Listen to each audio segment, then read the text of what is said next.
Shalom Israel. First of all, we give all praises, all honor, and all glory to Yahweh Hashem Yahushai, by Hashem Rakakdash. The more the apostles and else great millstone teaching us this truth. Peace and blessings to all like to Israel and Shalom. Yahweh is the name of the Heavenly Father in the ancient Hebrew. Ba Hashem means the name, and Yahushai is the name of the only begotten Son. Background lesson and the title lesson is going to be the mirth of the land has ceased. As you see, the enjoyment and the, for lack of better words, the love of this world has ceased.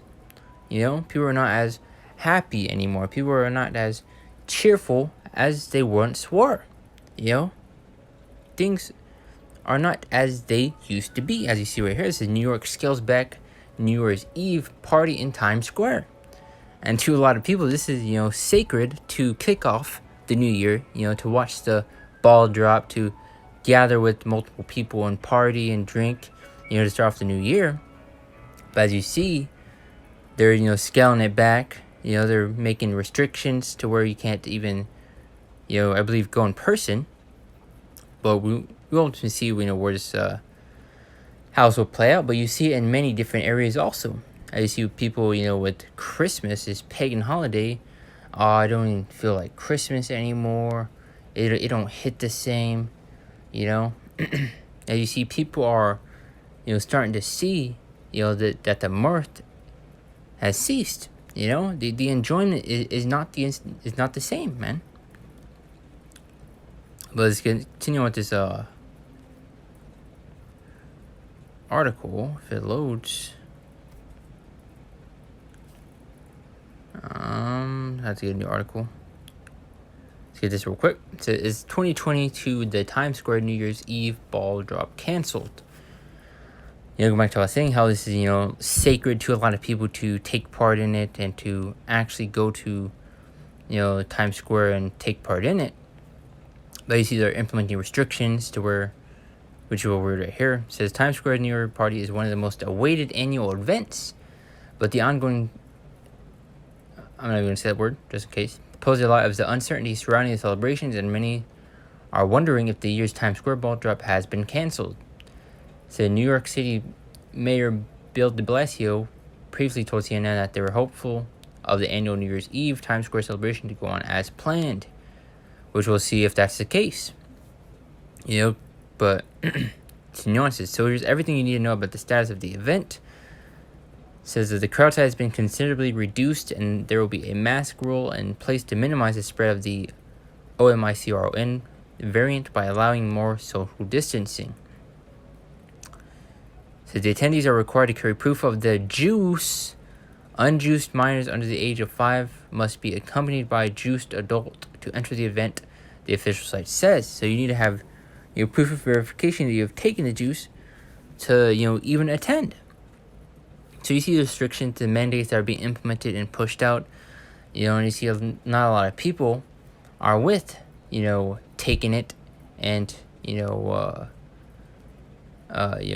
ultimately, taking the juice to go out and do these things that they used to do, which we'll get the scriptures for that. It says, commenting on the newly implemented safety precautions, the president of the Times Square Alliance said that we are actually very excited that we're able to find a new welcome revelers back in Times Square and do it in a safe, responsible manner in the middle of the recent outbreak. But yeah, as you see, restrictions, mandates are being implemented, and things are not as they once were. The mirth of this land has ceased. Which when you go into the word mirth, which we'll get in the scripture right here. But as Isaiah 24:11 says, there is a crying for wine in the streets. And what is wine for? For enjoyment, to take your mind off things. So there's a crying for wine in the streets. All joy is darkened. The mirth of the land is gone. And let's get the word mirth. It says high spirits, cheeriness, exhilaration, joy, fun, enjoyment, amusement, festivity. So you see the enjoyment of this world is gone, man. It has ceased. Go back to what I was saying. You'll see in articles how people are not able to go back to when Christmas you know, started or whatever. But seeing the restrictions, the mandates that were implemented to basically reduce, the what's what I'm looking for, the so-called. Gotta be careful with certain words. I'm not gonna really say anything, but as you see, they made restrictions to make it where people can't gather as much as they used to. People died, and just tons of other things that you see. Even before Christmas, or in the month of December, people are, oh, it don't feel like Christmas. It just don't hit the same. Something seems off. So you see the people questioning and kind of seeing what's going on, which ultimately they don't have the eyes to see, or the ears to hear. If the Lord hasn't allowed them to. But it says, there is a crying for wine in the streets, all joy is darkened, the mirth of the land is gone. So you see the mirth of this land, the enjoyment, the festivity of this land is gone. It has ceased, But let's continue on. Matthew chapter 24, verse 2 through 8. And now which I said unto them, see ye not all these things? Verily I say unto you, there shall not be left here one stone upon another that shall not be thrown down. As he sat upon the Mount of Olives, the disciples came unto him privately, saying, tell us when shall these things be? And what shall be the sign of thy coming and of the end of the world? Which is about to list them off right here. Saying, now which I answered and said unto them, take heed that no man deceive you, for many shall come in my name, saying, I am anointed, and shall deceive many, which you see many false prophets, especially in these last days. You see many brothers rebuking these other camps, which is ultimately, well deserved. These other Israelite camps are going off, doing wicked things, which I may make a lesson go into also, which we'll see. But it says, and you shall hear of wars and rumors of wars, where you're seeing small little fights, battles breaking out between these different nations, and you're seeing the tension that Yahweh is building between these nations, for the end goal, which is aka World War III, aka Armageddon.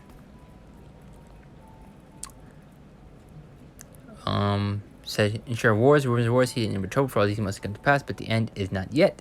For nation shall rise against nation, and kingdom against kingdom, and there shall be famines. We're just seeing, small famines brewing, and especially the famine of the word. And pestilence is the 19, not a pestilence. Are these other variants not a pestilence? I mean, come on. And earthquakes in diverse places. All these are the beginning of sorrow. So this is just the beginning. Things will never get better for America, man. Things will only progressively get worse and go downhill. Go back to the year 2020. People are, I hate this year. Nothing can get worse than this. I can't wait to get into the new year 2021. Things will finally get better. Well, guess what? Things only got worse, man. And now you see the restrictions, the mandates that are being implemented and pushed. The mirth of the land has ceased, man. Things are things are not as they once were. You can't go out and do things that you used to do, things that you so-called enjoyed in this world. Specifically talking to people who are not in this truth. To these people, this is sacred to go out and take part and do these things. But you see, the mirth of the land has ceased, man. The enjoyment, the festivity, this is the definition one more time. And it's one thing that just goes to show that, hey, we're at the end, man. It's the high spirits, mirthfulness, cheeriness, the enjoyment, joyousness, fun, enjoyment.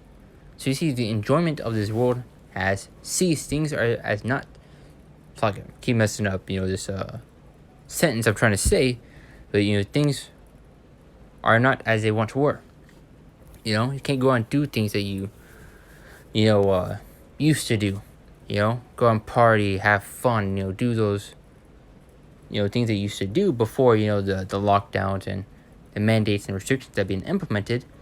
So you see the enjoyment of this world has ceased. People are crying, that I want to go out and do this, I want to go out and do that. But guess what? There's gonna be a price to take part and do those things. What Scripture says, there is a crying for wine in the streets. People are trying to escape, this things that are going on. The people trying to get drunk on the things in this world. But guess what? The enjoyment has ceased, man. There is no escaping this judgment that is coming, and things will only get more downhill. 2 Timothy 3:1, to go more into it, says, "This know also that in the last days perilous times shall come." Perilous, man. We're coming to times of Jacob's trouble. So very terrible and perilous times are ahead, man.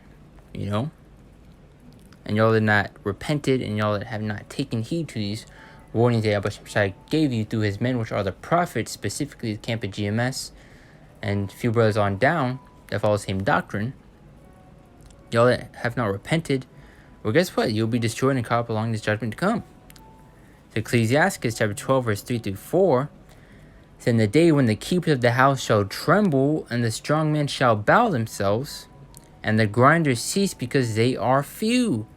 So you're going to see a lot of these businesses, these stores, grocery stores, closing down, restaurants closing down, because you see not a lot of people, which you see in articles, are not with taking the juice, and which you're already seeing now, the mandates that are already implemented and restrictions that are, put in place to where you can't go outside restaurants, theaters, and, other certain places without having proof of verification that you've taken the juice.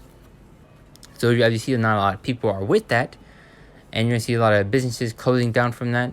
People are not getting, the money that they need to continue to pay the bills for their business and keep it running, which you're about to see right here. "And the grinders cease because they are few, and those that look at the windows be darkened." See a lot of businesses closing down, being closed, shut down. Verse 4, "And the doors shall be shut in the streets when the sounds of the grinding is low." You're going to see a lot of people losing their jobs. People are not getting paid as they once were, Restrictions are being implemented to where you can't even go to your job without having the juice. "And you shall rise up at the voice of the bird, and all the daughters of the music shall be brought low." Going back to what I was saying, the mirth of the land has ceased. This place is through. The enjoyment of this world is gone. And you're seeing it now. Christmas didn't hit the same. It doesn't feel right. Halloween didn't feel like Halloween. These pagan holidays, which ultimately you're not even supposed to be taking part in them anyway. Jeremiah chapter 10, verse 2, "Following out the way of the heathen, and be not dismayed at the signs of heaven, for the heathen are dismayed at them." Or if you're paraphrasing, which the Lord ain't with that, which you see right here, Amos 5:21-22. I despise your feast days, and I will not smell in your solemn assemblies." So I see tons of people dying on Christmas Day, on these pagan holidays that you continue to take part in, even after being warned. "I will not smell in your solemn assemblies, though you offer me burnt offerings and your meat offerings, I will not accept them, neither will I regard the peace offerings of your fat beasts." The Lord ain't with that, man. And you're going to see a lot of people be put to death, as you already seen. The 2 Ezra chapter 15, verse 5-6. Said, "Behold, saith the Lord, I will bring plagues upon the world. The sword," which is, basically destruction, death. "Famine," which you're seeing now, also with the famine of the word brewing. "Death and destruction." So you're seeing these plagues and pestilence that Yahweh is bringing upon this earth. And it goes to show we're at the end. This devil's kingdom is coming to an end. These devils are literally on their last legs, man. That's why you see them acting so desperate and trying to implement and push the restriction as fast as they can. Revelation 12:12. "Therefore rejoice, ye heavens, ye that do on them. Woe to the inhabitants of the earth and of the sea, for the devil has come down to you, having great wrath, because knoweth that he hath but a short time." These devils know they're out of time, and that's why you see them rushing into implement and put these mandates in, man. Which you already see in certain locations where you can't go inside businesses, stores. You can't travel without having the juice. So it's clear as day what this is leading up to, the MOTB, Revelation 13:16. But it says on to verse 6, "For wickedness hath exceedingly polluted the whole earth, and their hurtful works are fulfilled." So you see this devil's work is coming to an end. His work has been fulfilled. All his wicked deeds, and things that he has done, these atrocities, have been fulfilled, and he will be taken out. But the main point of the lesson is, the mirth of the land of the land has ceased. It's not as it used to be. People go out and do whatever they want. Take part in these pagan holidays and enjoy it. As you see with this also, with the ball drop, people taking part in this. It was like sacred to a lot of people, and now you see the restrictions and mandates that are being implemented to where, guess what? Not many people are going to even attend it, man. Going back to what I was saying, Christmas didn't hit the same. Oh, this and that. You see the enjoyment has ceased, and once again goes to show that, hey, we're at the end. But, pretty much at the point is the lesson. Lord one is edifying. I'm going to close out. I want to give all praises, all honor, and all glory to Yahweh Hashem El Shai, Hashem Kakadash. The one of the apostles, and also give most of Ephesians is truth, peace and blessing to Israel, and shalom. See you next one.